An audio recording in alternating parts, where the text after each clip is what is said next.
नचरा हसरा नचरा जरासा लाजरा हसरा नचरा जरासा लाजरा सुंदर साजिरा श्रावण आला हसरा नचरा जरासा लाजरा हसरा नचरा जरासा लाजरा सुंदर साजिरा श्रावण आला तांबूस कोमल पाऊल टाकीत तांबूस कोमल पाऊल टाकीत भिजल्या मातीत श्रावण आला भिजल्या मातीत श्रावण आला सुंदर साजिरा श्रावण आला हसरा नचरा जरासा लाजरा हसरा नचरा जरासा लाजरा सुंदर साजिरा श्रावण आला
नमस्कार। आज शाळेमध्ये हरित दिन साजरा करण्यासाठी एकत्रित जमलेलो आहोत। हरित दिन हा श्रावण महिन्यात साजरा केला जातो दरवर्षी।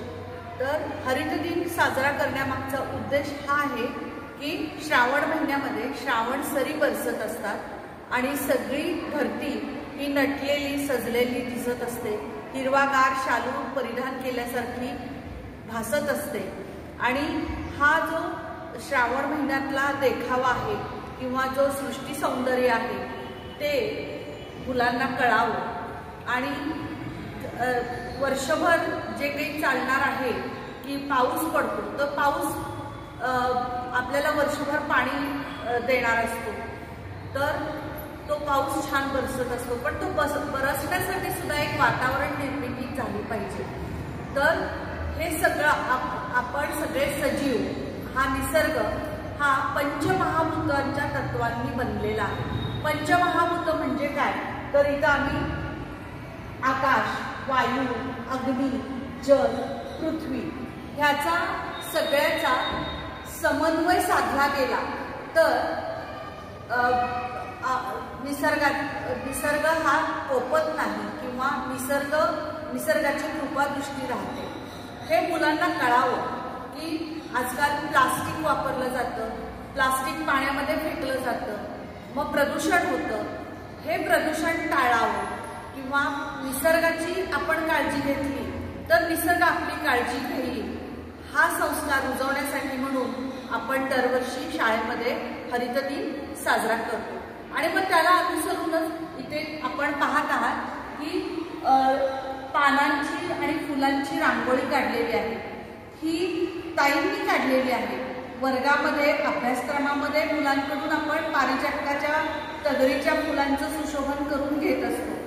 मग ताईंच्या कलागुणांना पण वाव मिळावा आणि मुलांच्याही कलागुणांना वाव मिळावा, एका जागी मुलांना स्थिर बसण्याची सवय लागावी, या उद्देशाने म्हणून या सर्व उपक्रमांचे आम्ही आयोजन करत असतो.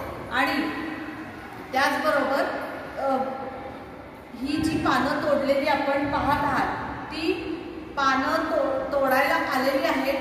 सध्या पावसाळ्यामुळे खूप झाडी वाढलेली आहे. तीच पानं आम्ही तोडून घेतलेली आहेत. कारण जर आपण काय करतो तेच मुलं करत असतात. हे पण आम्ही मुलांना सांगत असतो की झाडं तोडायची नाहीत, तर झाडं लावायची आहेत, पण योग्य वेळेला ती तोडावी लागतात. मग ते तोडलेली पानांचा वापर आम्ही केलेला आहे. त्याचबरोबर आज आम्ही वृक्षारोपण केलेलं आहे आणि मुलांनाही आपल्या परिसरामध्ये एखादं झाड लावायला उद्योजन करायचं आहे आणि त्या झाडाची जोपासना करायला लावायची आहे.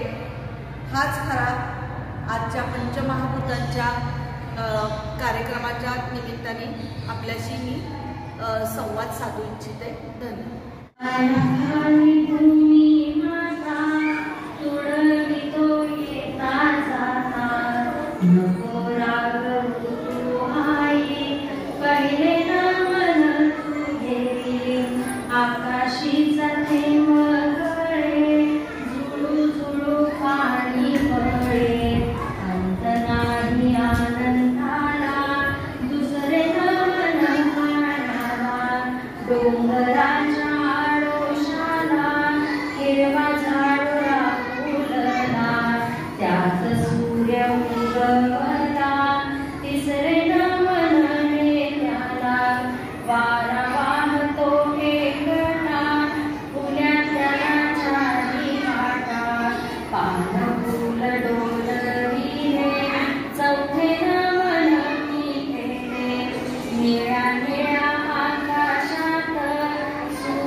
साजरा होत आहे. तर अतिशय छान हा कार्यक्रम या ठिकाणी आयोजित केलेला आहे. याचप्रमाणे या शाळेमध्ये आमचं जसं मुलाचं यावर्षी पहिलंच वर्ष आहे, तरी सुद्धा या 2 महिन्यामध्ये जवळजवळ आम्ही 10 उपक्रम किंवा कार्यक्रम अनुभवलेले आहेत आणि प्रत्येक कार्यक्रमाचं नियोजन अतिशय छान असतं. मला सगळ्यांना माहिती आहे, विशेषतः शिक्षकांना तर माहिती आहे, मुलांचा फक्त बौद्धिक विकास न होता त्यांचा सामाजिक विकास, भावनिक विकास, शारीरिक विकास सुद्धा महत्त्वाचा असतो आणि शाळा हे सर्व या ठिकाणी उपक्रमांच्या माध्यमातून करते. त्याचा एक पालक म्हणून आम्हाला अतिशय मनस्वी आनंद होतो. मुलांना फक्त बौद्धिक विकास न करता वेगवेगळ्या संस्कारांची पण गरज असते. तर वेगवेगळ्या उपक्रमांमधून अतिशय छान संस्कार मुलांवरती या ठिकाणी केले जातात. मुलांमध्ये आमच्या 2 महिन्यामध्ये बराचसा आम्हाला बदल झालेला दिसतो. तर हे संस्कार जे आहेत ते प्रत्येक उपक्रमांमधून केलेले दिसतात. परवा एका नागपंचमीच्या कार्यक्रमाला मुलगा घरी आला आणि आल्याला म्हणाला की बाबा सापांना मारायचं नसतंय. म्हणजे मुलांमध्ये हे जे उपक्रम असतात, कार्यक्रम असतात, त्याच्यामधून आपण वेगवेगळे संस्कार रुजवत असतो आणि शाळा अतिशय छान वेगवेगळे उपक्रम या ठिकाणी राबवते. प्रत्येक उपक्रमाच्या मॅडम आम्ही व्हिडिओ आवर्जून बघतो. म्हणजे तुमचा पहिला ज्या वेळेला व्हिडिओ आला स्वागताचा मुलांचा, तेव्हा तुमच्या YouTube चॅनलला सबस्क्राईब केलेला आहे आणि प्रत्येक व्हिडिओ आम्ही, माझा मोठा मुलगा आणि हा छोटा मुलगा आणि आम्ही दोघे असे 4 मिळून प्रत्येक कार्यक्रमाचा व्हिडिओ बघतो. त्यानंतर प्रत्येक शाळेतल्या ऍक्टिव्हिटी वगैरे आल्यानंतर सांगतो, शिकवलेलं जे आहे ते सांगतो. इंग्लिशच्या मॅडमचं विशेषतः आणि सगळ्याच मॅडमचं सांगतो. त्याला गाणी म्हणायला खूप आवडतात. गाणी शिकवणाऱ्या संगीत शिक्षकांचं पण खूप कौतुक करतो. आणि एका जाता म्हणजे त्याला एवढी आवड लागलेली आहे की सहज ब्रिजवरून चालू तर ब्रिजवरून खाली उतरलं तर डाऊन, म्हणजे त्याला एवढी आवड लागली. विशेष मला कौतुक वाटलं तो राष्ट्रगीत परवा 80% न चुकता म्हणाला, प्रतिज्ञा म्हणाला. म्हणजे मला पण मी शिक्षक असून आश्चर्य वाटलं की एवढ्या लहान वयात हा राष्ट्रगीत म्हणतोय, प्रतिज्ञा म्हणतोय. सगळं श्रेय आमचं हे शाळेचं आहे. कारण मागच्या वर्षी मला काही कारणास्तव थांबता आलं नाही, पण खूप चांगल्या पद्धतीने उपक्रम या ठिकाणी आयोजित केले जातात. आजचा पण हरित दिनाचा उपक्रम जो आहे तो छान आयोजित केला. आपलं माणसाचं आयुष्य या 5 तत्वांशी निगडीत आहे. ते बालपणीच आपण मुलांना या ठिकाणी ओळख करून देण्याचा जो उपक्रम आहे अतिशय कौतुकास्पद आहे. आकाश, वायू, अग्नी, जल, पृथ्वी या 5 तत्वांनीच माणूस बनलेला आहे आणि या तत्वामध्येच विलीन होणार आहे. तेवढे बोलून मी या ठिकाणी थांबतो. कारण मला माहिती आहे मी कॉलेजला शिकवतोय, हायस्कूलला शिकवतोय. या सगळ्यापेक्षा कठीण आहे या मुलांना हँडल करणं, सांभाळणं. त्यामुळे सगळ्या शिक्षकांना पुन्हा एकदा सॅल्यूट आणि मी या ठिकाणी थांबतो. धन्यवाद. हसरा नचरा हसरा नचरा जरासा लाजरा हसरा नचरा जरासा लाजरा सुंदर साजिरा श्रावण आला हसरा नचरा जरासा लाजरा हसरा नचरा जरासा लाजरा सुंदर साजिरा श्रावण आला तांबूस कोमल पाऊल टाकीत तांबूस कोमल पाऊल टाकीत भिजल्या मातीत श्रावण आला भिजल्या मातीत श्रावण आला सुंदर साजिरा श्रावण आला हसरा नचरा जरासा लाजरा हसरा नचरा जरासा लाजरा सुंदर साजिरा श्रावण आला तांबूस कोमल